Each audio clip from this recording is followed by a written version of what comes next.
Hello मित्रांनो, नमस्कार. मी निलेश. लोक नेहमी म्हणतात, देवा मला सुख दे, मला सुख दे. आणि देव काय म्हणतो? सुख दिलं तर पहिल्याच दिवशी एपिसोड फिनिश होऊन जाईल. हे लोक नेटफ्लिक्स बघत नाही वाटतं. ठीक आहे, तरीसुद्धा देवाने त्या एका माणसाला इच्छेप्रमाणे सुख दिलं.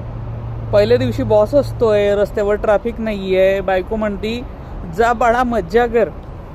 पहिला दिवस मज्जा झाली, दुसरा दिवस बोर गेला, तिसरा दिवस चक्क त्या माणसाचा कंटाळवाणा गेला, डिप्रेशनमध्ये आला. शेवटी माणूस देवाकडे जातो आणि म्हणतो, देवा मला थोडं तरी दुःख दे, नाही तर कंटाळा येऊन मी मरून जाईल. देव म्हणतो, अरे बाबा, मी त्यासाठीच थोडं थोडं दुःखसुद्धा लाईफमध्ये अलॉट करत असतो तुमच्या. काय तर सुखासोबत थोडं दुःखसुद्धा असायला हवंच. नाहीतर सुखाची किंमत कशी कळणार? जर दुःखच नाही कळालं तर सुख कसं कळणार? आय होप मी बोलेल